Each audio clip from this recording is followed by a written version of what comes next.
Jay.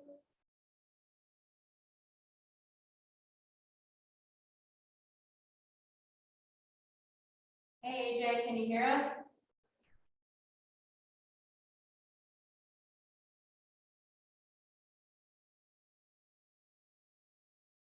You're muted if you're talking.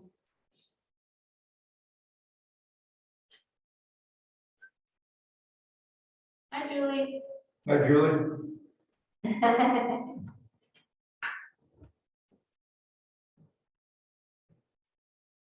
I think you're muted. Yeah. Can you hear me now? Yay! Yeah. Hey. We did it.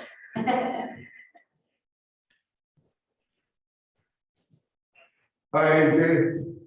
Hi, Hello. how's it going? Good. Turn up the volume.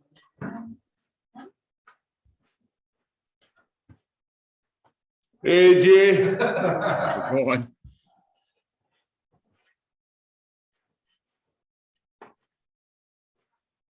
Coming in the door.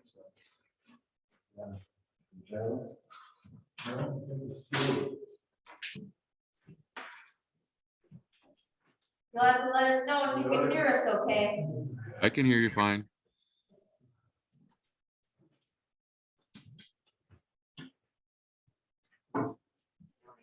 Jordy? Hey, Jordy. It's not being a state employee, you don't have to worry.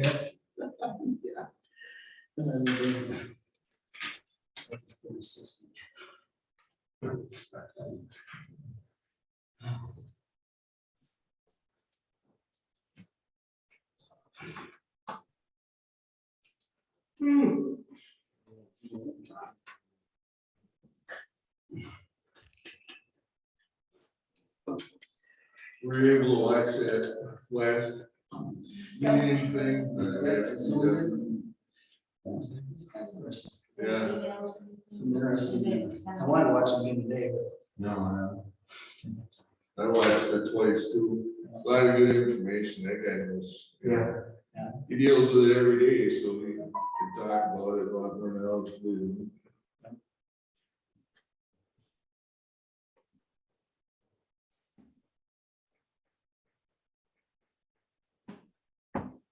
Who were you watching it? The basketball game a couple weeks ago. My granddaughters, Oh, okay.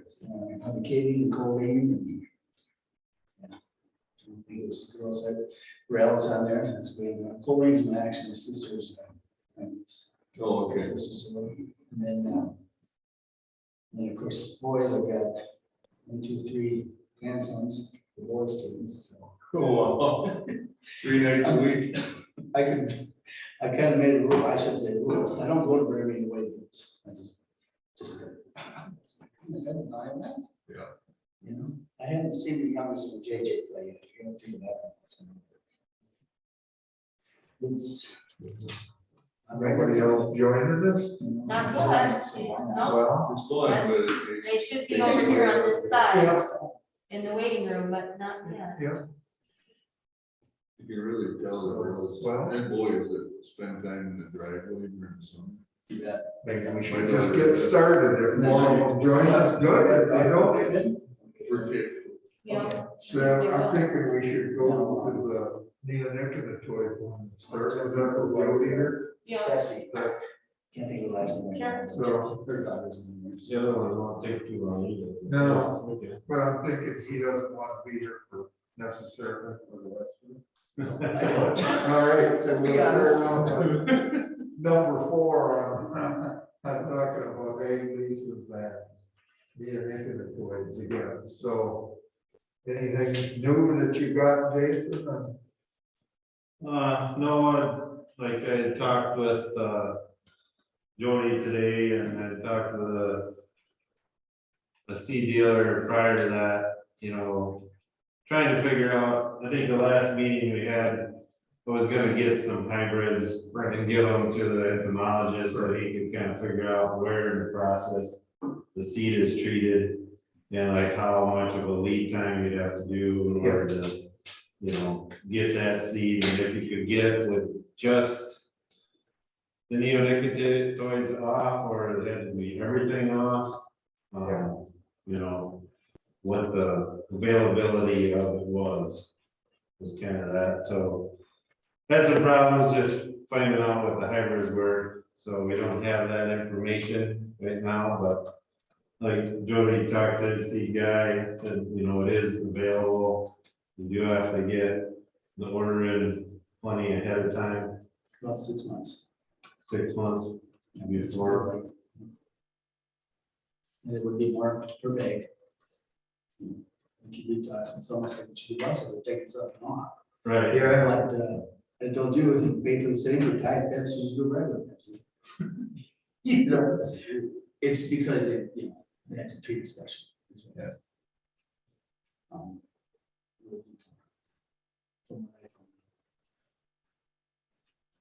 That was interesting to me. Jake and I talked about that a little bit, that the seed dealer had mentioned that, because one of the articles we read earlier is that a big chunk of the profits for the dealers is the treatment. And that's maybe part of the reason they've been pushing it so hard, is making money more on the treatment than the seed, so it doesn't make sense that untreated seed would cost more, but maybe it's the process they have to. well, treat it. or they're gonna make their money one way or the other. No, yeah, we all know that. Yeah. That's just the way business is. Yeah. But it would probably have to come on can. Because I told you, they can, you probably not gonna get it, the way the borders are right now, but it would most likely come on can. Yeah. Not saying it would, and there are other seed treaters, different companies that may do different. Well, and it strikes So, me, as a seed guy, when we started this, I don't know when it was, August, maybe September, somewhere in there. Yeah. I talked to the seed guy, asked him, and he had told me, he didn't give 6 months, but he said like, yeah, we could get that. It's, you just gotta order your seed a few months, he said, sooner. And he didn't say anything about it costing more. So, I don't know, I'll probably give Tim a call. And of course, I'm quite sure they're probably non-returnable. Yeah, That's what you get to have to keep. right, yeah, I mean, you'd expect that, I guess. If you have something that's, I mean, if you order anything like out of the ordinary and then you're gonna return it, it probably isn't returnable. Right. You can expect them. Yeah. it strikes me too, that the DNR is a year out ahead of us. They're phasing in a neonate ban on, if I recall, something like 40,000 acres of leased land on DNR property, and I could call their A coordinator and see if their farmers are having any difficulty lining up seed. Or where they're getting it. So have they done a crop year already, ban, or don't you know? This would be the first one, First, okay. but folks should have been looking for seed, though. Yeah, I would think so. And did they do that in the middle of the lease? No, the farmers who are mid-lease are allowed to plant treated seed this first year. Okay, so we just. But new leases and then second year, any new lease. Yeah. Yeah. What do they typically lease for what amount of time? Well, they're not 6-year leases, they're shorter, but it varies. I mean, there's a lot of Yeah. Well, individual, one biologist to the next one. well, ours used to be 3, weren't they? yeah, start with But it. we made them 6 because we thought that, for one thing, that farmers would be more likely to do some things like put lime on and stuff like that on the land if they knew they were gonna have it for a longer period of time. Absolutely. And that makes sense. I think that makes a difference, I think. return on investment. over the years. Yeah.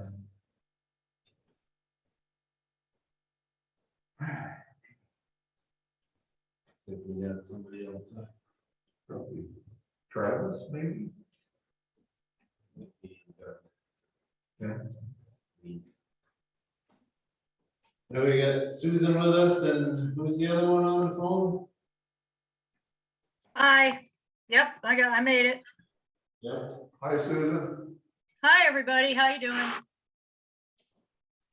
We had already started talking about item 4 on there, the neonicotinoids, because we had Jody here, and we were thinking he probably wasn't gonna be sticking around for the whole meeting if we took that one up first. Yeah, sounds good. Is that Dan Catherman on the phone there? Yep. Hey, Doug. Whoever's on the phone is muted. maybe. Yeah. Right.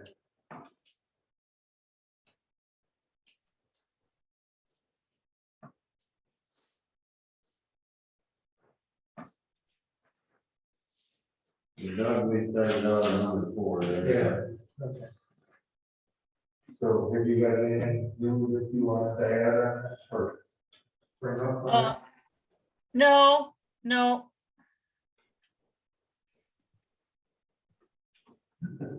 Yeah, I actually, did did a little bit of research on this, with some seed corn distributors. And, it's possible to get seed corn that's untreated, but probably not this year. It has to be, requested far in advance. But I believe I was talking to a representative of the brand that you may plant. Not necessarily your salesperson, but they said that soybeans tended to be a little bit easier to get in terms of a non-treated soybean, but the corn it's already been treated for this year. So I guess just with that information, we probably Yeah, we want to, can't expect. we'd be looking at for the 23 growing, right? Yeah. So we've been talking about all along. We weren't expecting we were doing this for Right, the 22 crop Right. season, so. but it just being in the agricultural field, I took it, by myself to Yeah. talk to a few of them guys that I knew to see. Yeah. And they were aware of it. I guess the state of Minnesota has kind of taken hold and banning it statewide. Well, what I've been told. On state lands, Yeah, I had actually saw that in a article I was reading on groundwater that they were considering some kind of a statewide regulation on it. I don't think this was about a couple months ago, I was reading that, and it was like there wasn't any legislation or anything on it yet, but that was something that was being considered there, and seems like there was another Midwest state that was looking at that too. And Possibly considering it, so, I think this is something that down the road is gonna happen more rather than less. were you able to talk to? Basically what you found out. Yeah, he was, just before you came, he was saying he found out that you'd need about 6 months ahead of that ordering. If we make sure you're gonna get it. And then when you get to the varieties, it all kind of depends what variety I decide to buy. So you don't want to have whatever number it is, not guaranteed that it will be available, but you'd have to somehow sort of what variety would be. I guess that's an unanswered question. Yeah. Whether I want a particular variety, if I could get that right. So we'd probably be looking at, you would have to order about September or October, somewhere in there for the coming crop year.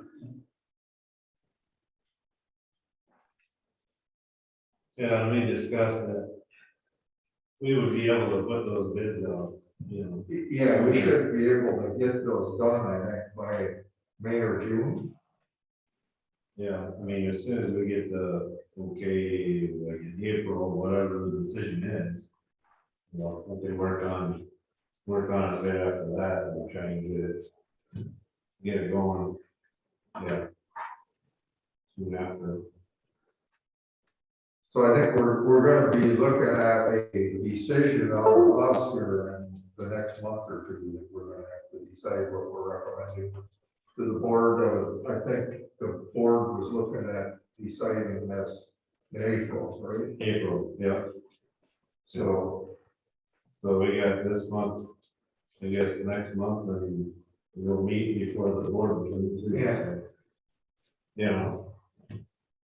I guess, I'm not sure that we have to have all that time, but, you know. Yeah, I Come don't- up with something, yeah, I don't know that we do either. We still might find out a few things, I guess, if we're looking around, but, so maybe other people have got some different ideas, but from what we've talked about so far here and that, I think there's like sort of 3 different things that have come out as options here that we could go ahead and ban neonicotinoid treated seeds.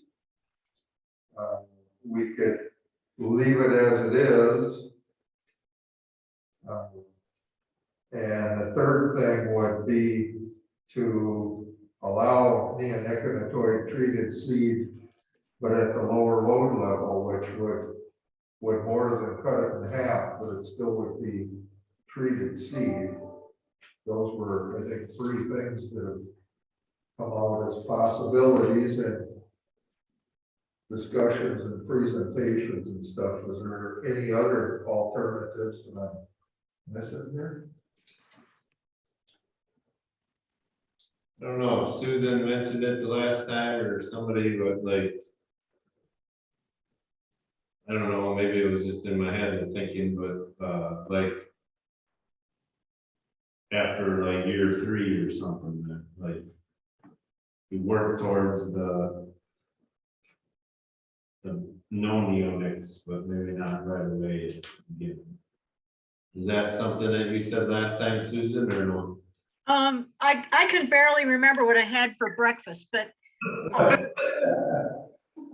I think my idea was something like that if there might be able to be a phase in period rather than a abrupt time. So if farmers had different needs in many ways, crops they were going to plant or their financial situation or whatever, they could have some lead time, and we'd encourage strongly for people to do it.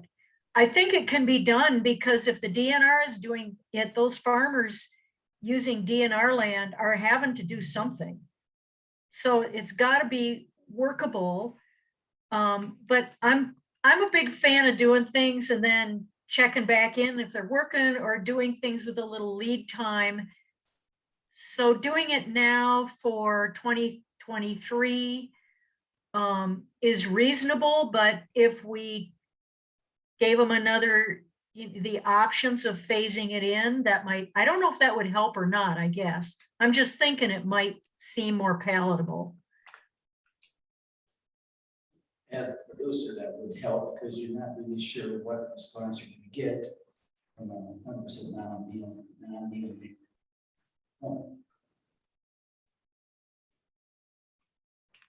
Not as in terms of Yield, ability, yield, Yeah, you know, and I do no-till. You know, it's early planted. So it's a different environment. Stress, you know. Yeah. How's that doing? did you watch that presentation to Russell? Yes, I did. Okay.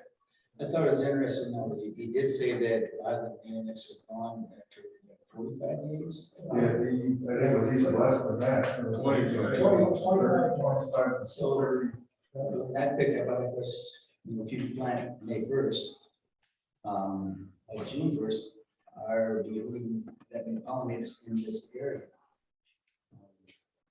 Right. And I'm not against phasing out regulations, we all follow regulations, and if there's rules that are gonna come down, how do I read it? Most likely we're gonna follow. And it'll produce. We go to classes and we follow the rules. I do. Yeah. So one thing that Russell did mention, and I think in all fairness and all due respect should be addressed, was he did say that there was a yield meeting. And they didn't know why, from the dealers. Yeah, Yeah, it was a fairly. about 5%. Yeah. Yeah, I remember. It's 5 bushel. How many bushel that was?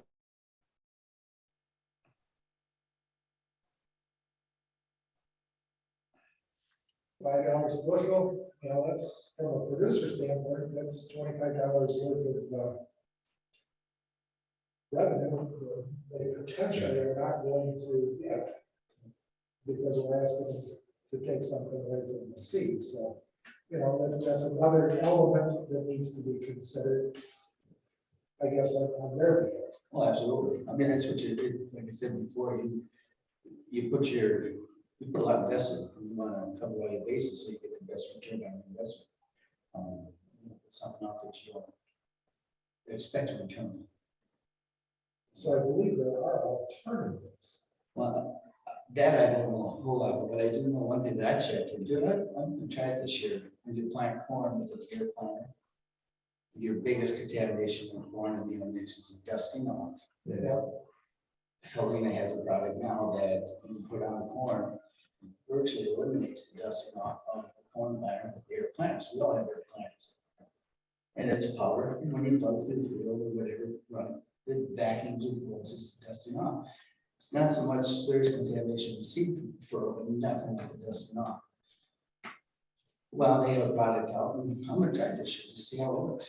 And it's supposed to eliminate the dusting off 92%. Of course, you know, when they sell product, you know, does it or doesn't, but it does, it says it does.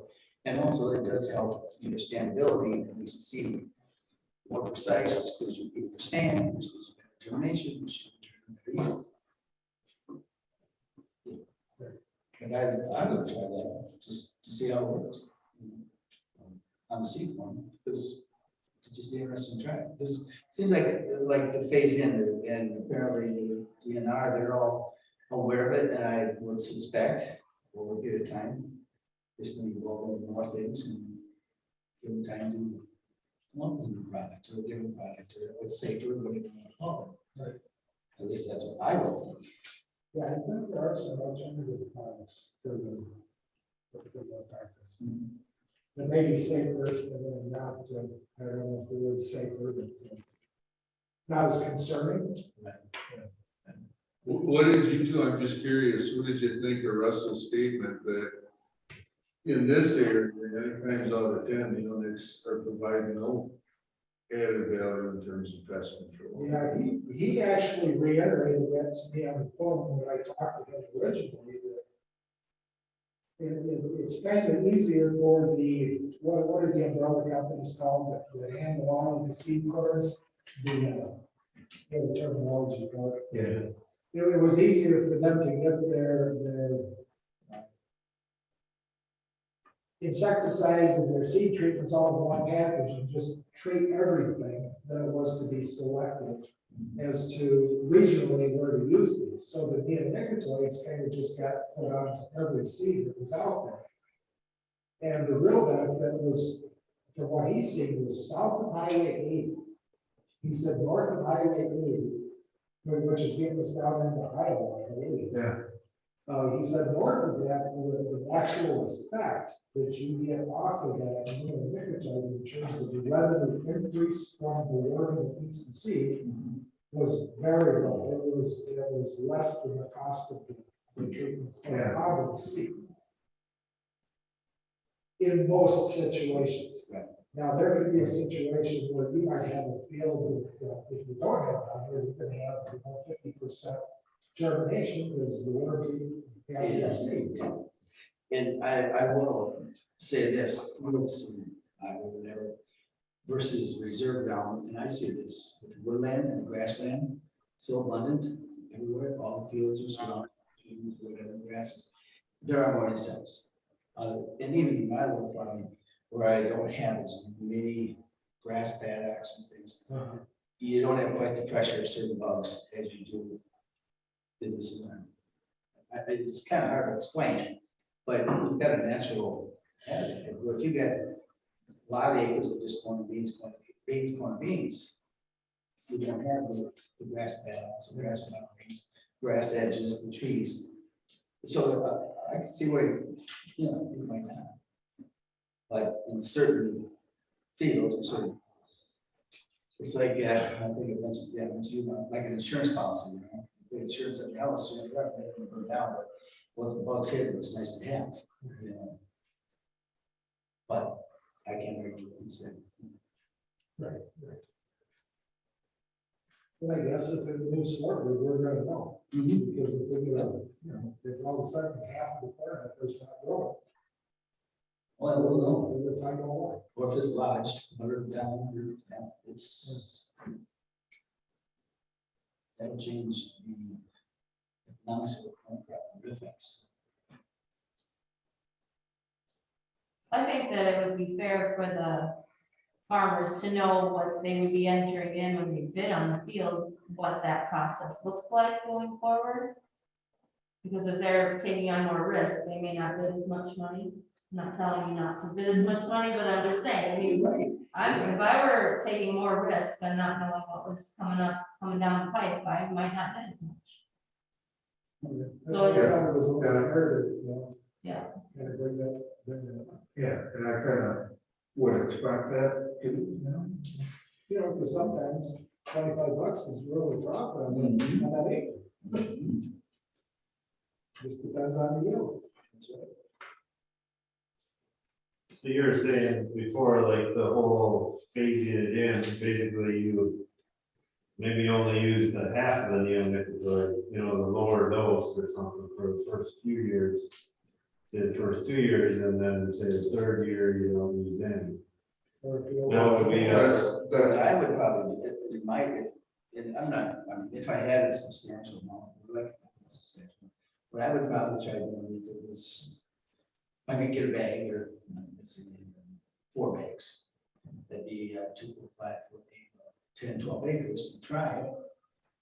See what kind of response you get at the lower or none, and start phasing in and see what kind of a response you get off this.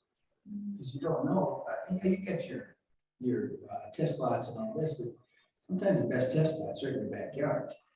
Because everybody's is different. But I would try a certain amount for a field to see, because it's going to limit my risk tremendously than having to do all at once. Now that depends on how many acres you have. If it gets or has 50 acres, they might look at it different. It so happens right now I have the largest amount, to say I feel confident doing 200 acres of corn or beets all at once. Ooh, that makes me nervous. I'll be honest with you, it makes me real nervous.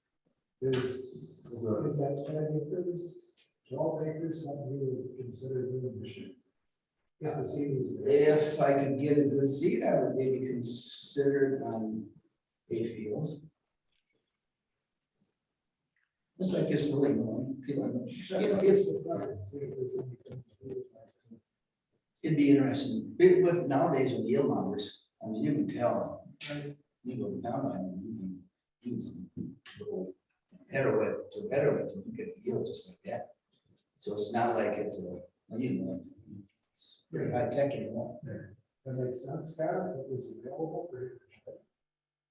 Yeah, I mean, it depends on what the committee decides to do in terms of. That 14 state study that we were talking about at one of the first meetings, that was adjusting soybeans, and it sounded like for the Midwest, there was way less gamble in soybeans untreated than there is in corn. And, you know, so there's less of a gamble there if you're raising beans. Unless you're planting straight no-till early in the spring. Because last soybeans are, a lot of starting to plant before corn, a lot of soybeans are planted later. Probably some of that. But lately, the last 2 years, I've been planting the beans before corn. And I'm not saying I would change that, I would try something. So I'm thinking about that seed that's got half the amount of neonic on it. Like Russell said, there's 2 concentrations. Did you say anything about relative availability of the 2 concentrations? No, not at all. Because if all the seed out there is treated at higher concentration, requesting half as much neonic in your seed corn, might be no different to the co-op than requesting none, right? It might be just as high. I don't know.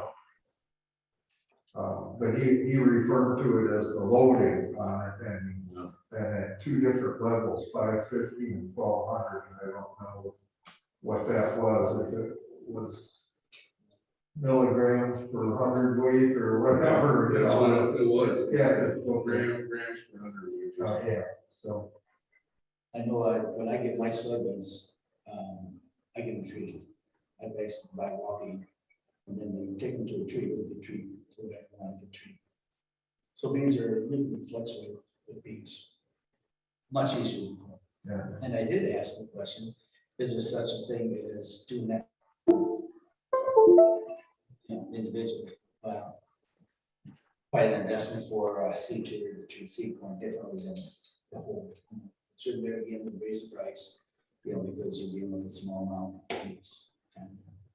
So that was another thing that I had mentioned, I think earlier on, or somebody else had, that we could maybe start with banning it on beans and not on corn.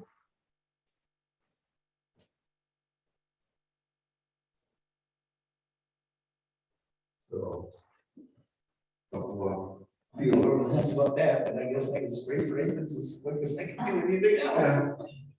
I personally think when you have spray for aphids, you're doing far more damage.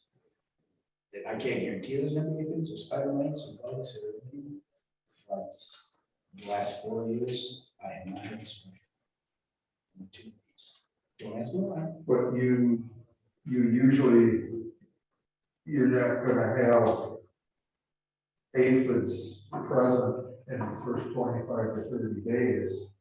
Right, I don't understand why this. And that was one of his things, was he was saying systemically in the plant, that's when it's gone out of it for the most part, 25 or 30 days out of the plant. And that 14 state thing said that same thing, that is, I think there, they didn't give what they were talking about was size of the plant, and I think they said it was usually gone by the time the plant got like 8 to 10 inches. Is what I think it's tall. And I would agree with that, and then I kind of asked myself in our area, do you ever bring bees out at 8 to 10 inches high? I don't know. I don't know, do we have a lot of pollinators out in that early in the year? These flowers, it's different. When you spray for aphids, that's when you flower. Correct. So, but I think, you know, with the seed and the dust, you know, well, there's nothing that in that field as far as beans or corn that the bees are gonna be working when you're planting, you know, but they're still out traveling through the areas of that on other plants along the borders and that, and I think that's where the damage to the pollinators comes in from dust in there. It's not on the crop itself, it's on, they're working other stuff around the edges, and when they travel across the fields and things like that. I think one of the larger concerns is the level of pesticides that start accumulating. Surface water and groundwater both, yeah, I think, he talked about that some, that, you know, that it was getting more and more of a turn up in the problem. Sandy soils and irrigation. Yeah. But, stand around here. But it's still-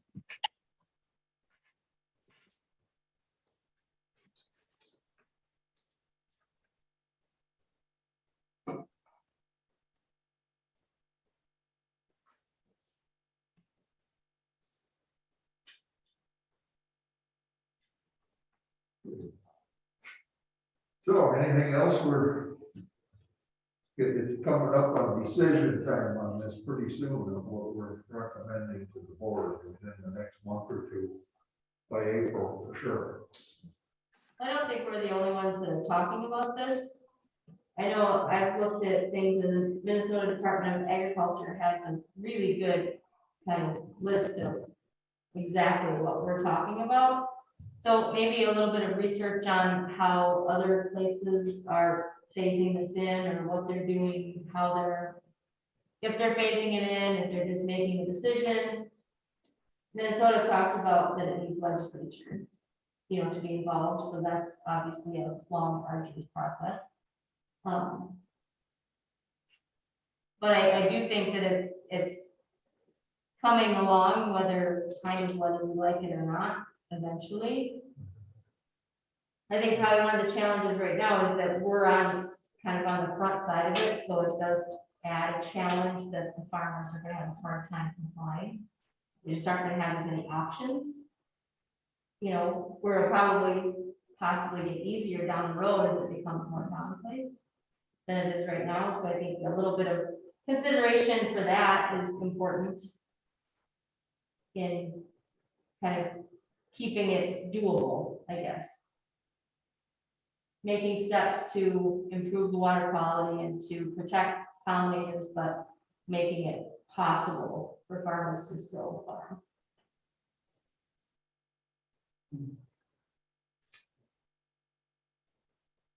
Yeah, I think we're gonna look back on this a few years from now, maybe not very far, and go, boy, we didn't, you know, we are, everybody's doing it. We're glad we did it when we did.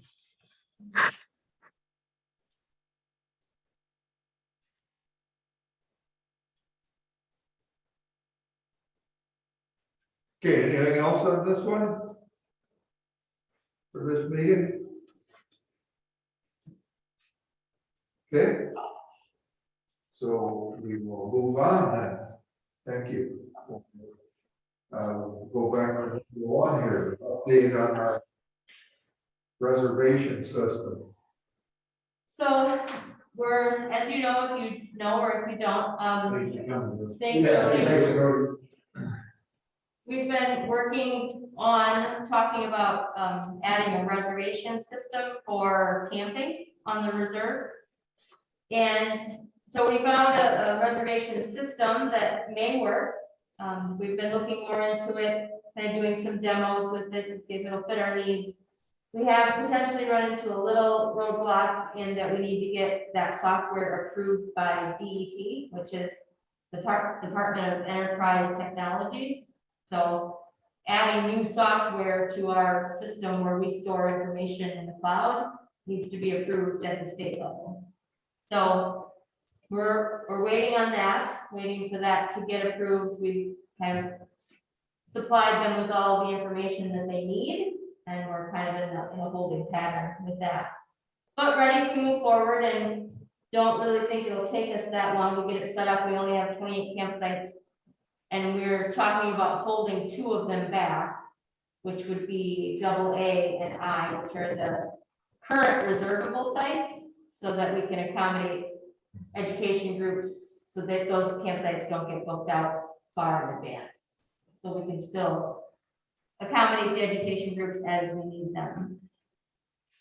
So that's kind of where we're at on that. We're just kind of in a holding pattern, hoping that the process moves along at a level that's not us. So that's, any questions on that?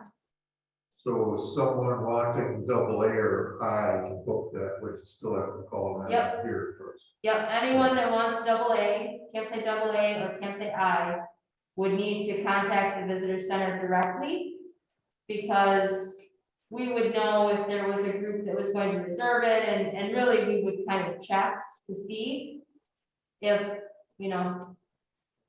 All right, even if we just kind of around with the staff, does anybody have anything coming up for education we haven't gotten on the list yet, or whatever? Because with the reservation system, there's a potential that people could book out a long ways, and that would, there's no way that someone's planning, you know, Janelle doesn't even plan summer camp that far in advance. Someone could take that campsite and she needs it. So keeping those two open where we have total control over that is important. And we would have total control over the rest of them too, if we decided that we didn't want somebody to book campsite A because all summer, because summer camp was gonna cook their meals down there, we could just mark that one off so that it wasn't reservable. But keeping total control over double A and I makes good sense. So do you think this is gonna be doable for this season? Yeah, again, it depends on DET, on at the state level on the approval process. I don't see a problem with it getting approved, we just have to go through the steps. And like Erica and I talked, if we build the hype and we talk about it, really kind of that date when we say, okay, we're done using paper forms and we're going online. It'd be great if it was in the beginning of the camping season, but if we've talked about it and informed people, I think it could kind of be whenever we decide this. So, I think it'll be a pretty easy transition for people. People are gonna like it a lot. Okay, anything else? Any questions? Otherwise, we'll move on to number 2 with our new volunteer management program. Well, that's me again. So we heard what was said at the last board meeting and about needing volunteer management, and that's a conversation that we've had many, many times with the staff and just in general. That we have volunteers and they do such a good job, and we do our best to manage them and to communicate with them, but we do fall short. We're not able, with our current process, we're not able to kind of take care of our volunteers the way that we should. And our membership and the friends, and even how many people are volunteering and donating and, you know, participating in anything with the KBR is growing to the point where we have to do something to be better. So with that process, with the reservation system of finding the DET, we found a volunteer program that was already approved. So we started looking at it, and it's really, really slick. It's really nice. So Eric and I have started building that, customizing it for the KBR. And I would say, you know, unless something else big comes up, that we'll have that ready to roll out within a month. Probably less. I have quite a bit of it done if you want to see just a little bit of what it might look like. And I also don't want to make the meeting really long. So does anybody want to see what it might look like? Yes. Yes. Okay, I'm going to share my screen.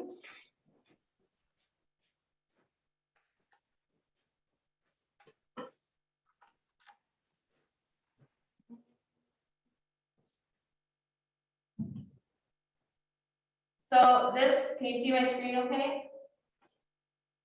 So this is what the volunteers would see, and I'm gonna log in as if I was a volunteer. So each volunteer will have their own login and their own section on the page. Okay. There we go. So each volunteer has their own page where they basically manage themselves, okay? So this is me as a volunteer.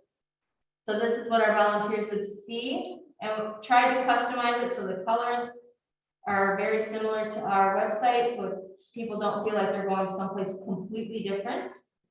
And then, so I have a profile on our volunteer page. And here's where we can list opportunities, like volunteer opportunities. So you can open that and it takes you to a calendar where once we have things that are available to volunteer for, like let's say the Hay Valley Boardwalk, that would be, we'll just put that in here and it'll pop up on people's calendar that says there's a volunteer opportunity coming up on Saturday the 19th. And they can click that to join it, or they cannot join it. So that's the opportunities. And then also you can click schedule and be able to see, and again, there's nothing in there, but you could see, like, let's say I wanted to join in on the Hay Valley Boardwalk. It would be under that activity line right there, and it would tell me what it was, the date that it happens, what time I have to be there, what time it's gonna be over, who my contact person was, and under actions, you might say, bring water or pack a lunch or whatever. So that's gonna be right on their personal page, so they know what they've got coming up next.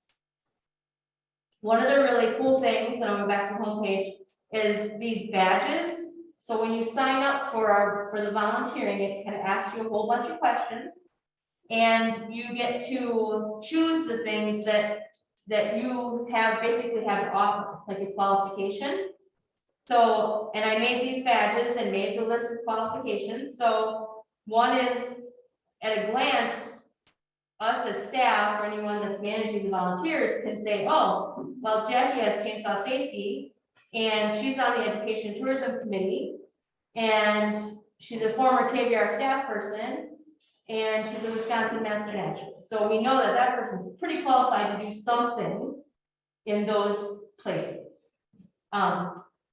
So each one of the volunteer pages on their homepage, which is what this is, has the mission statements of both the reserve and the Friends, because we're going to share this volunteer program with the Friends. So that'll actually kind of keep our costs a little bit lower because we'll split the cost in half with them. So that's pretty interesting. On my profile, and people can go in and customize this how they want to. So like I'm the one that added the picture for myself. You can go in and do whatever you want. You can go in and change your contact information. If you need to change your name, if you need to update your email or your phone number, you can do that in your own. Take care of your own profile. And then here's a list of qualifications. So this is what I was talking about, the qualifications, and you know, it's a long list that I created and we'll probably add to that. So we'll know if people are certified in first aid and CPR, if they've had large animal rescue training, if they've done a swift water rescue training, if they've done chainsaw safety. So we're really going to have a really good idea of what our volunteers are capable of doing for us. And then also the other exciting thing about this program, and there's nothing in here yet, but we'll be able to create trainings for people that they can access right on their profile. So if we want to do a training for how to trim a tree on a trail with loppers, we could do a short video or a PowerPoint and put it on here, and that person can go on their profile and click that training, take the training. Because they took the training, it will give them a badge that shows that they took that training.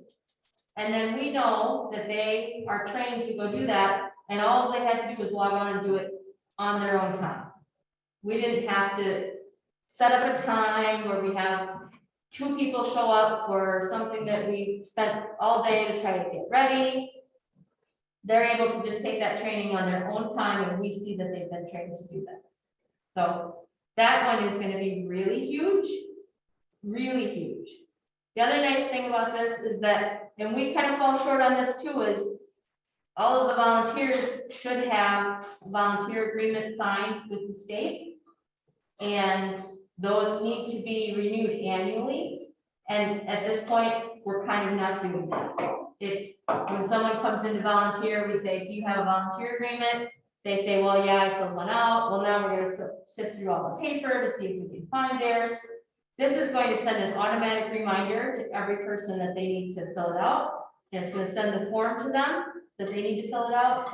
And it's also going to alert us if they don't have one on file. So it's a pretty interesting, it's a pretty neat situation. I hope it's gonna be easy for people, and I really think it is gonna be easy for people to figure out. And people are going to be able to be so in control of their own volunteering experience that I really think it'll actually encourage more volunteering. So that's kind of what it looks like. Still in the process of building. I've had a couple of hiccups on. I can also show you what the admin side looks like if you want to see that, but no. What's the, you mentioned sharing the cost with friends, what's it look like it's gonna cost us? They do charge you per like in increments of volunteers. And we thought we'd start out with about 300 volunteers, and it's $500 a year. So it's not terrible. So if we split that in half with the friends, it's $250. And we've thrown $250 in the trash before. Yeah, this is like about $1.50 a person a year. Yeah, it's really nothing. So this is not as exciting because this is like the backside. This is the admin side, but it shows that this is kind of how we will manage people, and we're going to assign each one of the staffers like administrative permissions on here so they can manage their own volunteers. So if Ben has a whole group of people that go out with him and do invasives, he's gonna be able to come in here and literally from this, just send this group a message. Like, we're doing invasives on Tuesday and we're gonna meet at 3 o'clock. And everybody gets that. And we can also, anybody else can also go in and see, like for admin, that Ben is communicating with his volunteers. The next thing that happens on here is that people are able to log their volunteer hours themselves. And so we're gonna have a really good idea of how many volunteer hours it does take to do these projects. And people will earn badges. If they volunteer for 100 hours, they get a 100-hour volunteer badge. And it's gonna be really important. I think specifically about Scott Lind, like if we had this when he was volunteering for that, the numbers would be amazing to see of how many volunteer, and I know he kept really good track of that, which is really great. But I think of all the other things that we do that we kind of just, well, we had 6 volunteers, or we had, damn challenge, sometimes we have 100 volunteers. That's an incredible amount of volunteer hours it takes to put that on. And this would be able to help us manage those people and help the people manage themselves really well. So that's what it looks like. It's pretty exciting.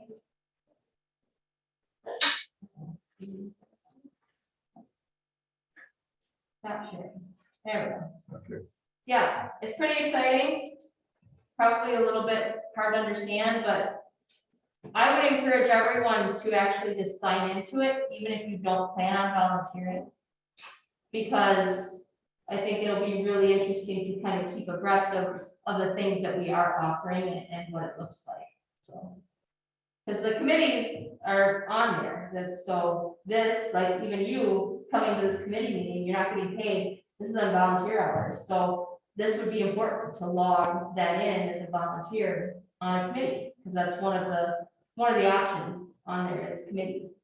So That would help document we have gotten some like grant things where we're matching, where Yeah. we could use like volunteer time as part of our yeah, match, so Yeah. that would help keep that kind of stuff too. That was my thought, yeah, this is gonna be great. Yeah, I think it is, Yeah. looks really good to me so far. Yeah, it's pretty exciting, and I'm sure it'll grow as we kind of learn more things that we should put on there, but it's so fluid.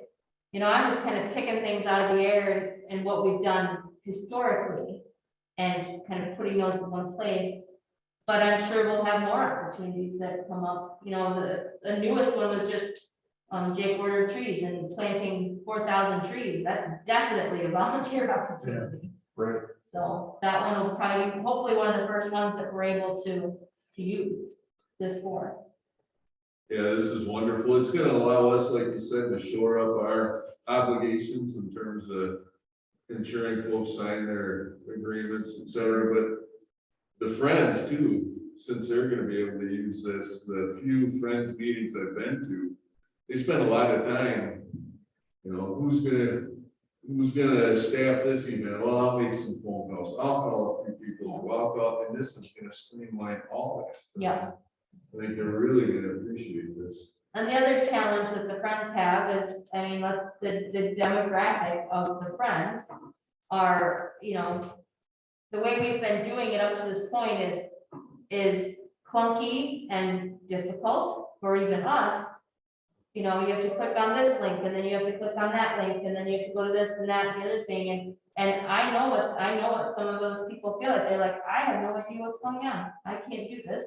I'm just gonna call, say, I'll be there on Tuesday, or whatever it is. But I really think that this, with people being able to log in, where it's in front of them, they can see their calendar, they can see what's needed. I'm even, Erica and I talked about doing a few Zoom meetings with anyone that wanted to be a volunteer and explaining how it works, how you log in, how do you use this, how do you, and just walk them right through the whole thing. You know, Zoom is a great thing. You could have a lot of people just sitting there watching the Zoom call and then even sharing that on our website so you can go back and watch it if you have questions. So really trying to kind of coach people into how to use it. And I think it'll be positive. So I have a question, Jackie, back to that qualification page where you Yep. go in and you check all the events that you're qualified for. Yep, They're just a little bit of devil's advocate here. If somebody looks at that and they say, well, I don't have a certificate, you know, a certification in this event, I don't have a certification Yep. in this event. You know, and you go down through the list and they don't have a lot that they're gonna check. Is that gonna discourage some people? I don't think it is because, and I did think of that. And I don't know if I can get back to that screen, but on the screen right above that, I should try to get back to it. On the screen right above that, it says, basically, don't worry if you don't have this, because the best way to learn is to do it. Okay. And on those, let me find qualifications. On that, so it's a list of common skills. That right there. And then it talks about how you do it. It's it right at the top, I think, It did. Yeah. like.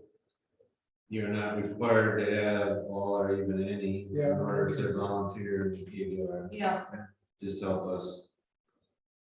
kind of help you get the most out of the experience. So yes, I thought of that. And then also in the qualifications as, let me pick one here. Here, let's pick this one. So I'm gonna view this trail building and maintenance. Within each one of the qualifications, you have an option. You can choose you're a beginner, a willing learner, experienced, expert, or master. You can choose what you are in there. So if you know nothing about it, but you want to learn more about invasives or about trail building, by all means, we want you to click that because we're gonna train you. Or, you know, you'll probably go back in there after you've spent a week with us and say, you know, I'm feeling a little bit better about this. Now I'm a willing learner, you know, or whatever. You can kind of almost upgrade yourself. Experience. Yeah. So, yeah, I know, all you need to do is know how to run a shovel and you're an expert. so, yeah, so there's a lot of things, I mean, one of them is forestry, you know. Again, are you just a beginner, are you novice, willing learner, experienced, or are you actually a forester? You know, you don't have to have any of those qualifications at all to want to do that, maybe you just want to learn more. That answers my question. Yeah. Because, you know, at first sight, it looks like it could be a little bit of. A turn off, yeah, Yeah. Potential. yep. Yeah, I'll make sure I keep that language really positive and welcoming and encouraging to learn. Yeah. To have it be almost an education experience as well as volunteering. Yeah, but thank you. What you're good at and what you're wanting to learn. Yeah, but it is about that too. That's what I have. Okay.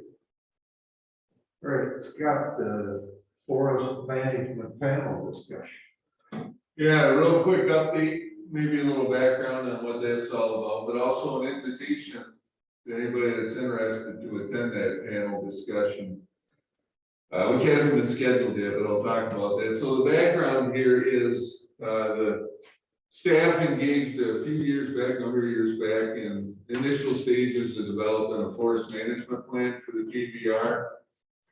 And, you know, with my background in forest wildlife, forest management, I know that things can get a little contentious. Everybody's got their own views about what should be done, what could be done, what the optimal approach is. And when it comes to active forest management, especially things like timber harvest, anytime you want to walk out in the woods with a chainsaw, it can be a polarizing discussion, right? Some folks see the environmental benefits of forest management, laying some trees on the ground or timber stand improvement. Whereas other folks immediately see that as an insult to nature and there's a negative connotation. So when we were thinking about this, and Jake and I, Ben and I talked about this early on in my time here, rather than going through the 1.5 to 2-year process, working with foresters, working as a staff to develop a plan and then taking it to the board where some of those disparate views might come out. It'd be nice on the front end to allow our board some educational opportunities, some instruction, background information on forest ecology, forest management, so everybody at least has a unified base of understanding and are able to sort of collectively interpret the goals and objectives, strategies that might be laid out in a forest management plan. So then down the road, when the board is presented with a forest management plan, again, there's some common understanding that might foster readier adoption. So as a first step, back in October, November sometime, I gave a little PowerPoint, a little 1-hour synopsis, some basic forest ecology, forest management principles to the board, and in return, the board said, we want more and we don't want it from you. We've heard from you enough, Walter. We'd like some other folks with experience and expertise in forestry to come and talk about things in more detail. And since, as we thought about that since, it seemed like a nice approach might be, instead of inviting a whole bunch more people in to give more PowerPoint presentations, to structure it as a panel discussion. So we've invited 4 foresters: Greg Edge, who's the DNR silviculturist, forest ecologist out of La Crosse, Brandon Bluer, who's the Ho-Chunk forester out of Black River, Christine Walrath, who's a county DNR forester out of Baroqua, and who am I missing? Armin Barks, who's with the Endangered Resources Program with the DNR, but's been involved in forest management, even here on the reserve for a lot of years. So we're presenting those 4 panelists with 5 or 6 specific questions, very broad questions. Like, what do you see being primary opportunities with regards to the 5,000 acres of forest on the KBR? What are some challenges that are before us, et cetera, et cetera. They're all going to have an opportunity to respond during the panel session to each of those questions. Then there will be time for open discussion. So that the board members can continue to cultivate this increased appreciation for and understanding of forest. So that's the goal. On the heels of that, then hopefully the board will give us rein to move forward with development of a forest management plan. But we haven't scheduled that panel discussion. But since it involves all the board, or hopefully most of the board, it's going to be an open, publicly noticed meeting, so anybody that wants to attend, you're more than free to do so. Okay, any other topics?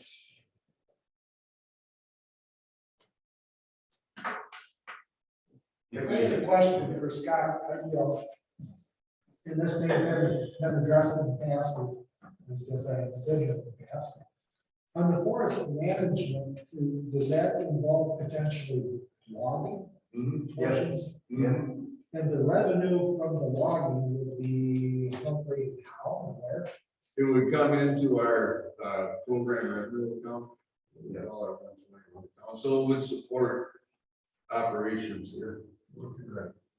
It does not disappear into some Madison account. Right. And I just wondered. It also is like the ag lease money that doesn't go away at the end of the budget. That's money, if we haven't spent it, all of it or whatever, we can retain it into another budget year, doesn't go away. And not being 100% privy to this, is any of that revenue taxable? Taxable. No, No. I mean, it's a state agency. Yeah. Yeah. I just wondered. Yeah. But, that, as long as you bring that up, Doug, you look at the revenue the ag lease program brings them, the education program, permit sales. We got 5,000 acres of timber here that has been utilized as a source of revenue, but if we have an approved forest management plan that identifies practices, including timber harvest, that would not only provide revenue, but benefit our biodiversity related land management goals. The revenue side is certainly important. Worth considering. Wish I had 5,000 acres of trees on my land. That has been touched in many years. Okay, we're done. Okay. AJ, Susan, I think we're done. Do you have any other questions? Something? I'm here. Thank you. Good night. Yep, see ya. You still dealing with Woodstock?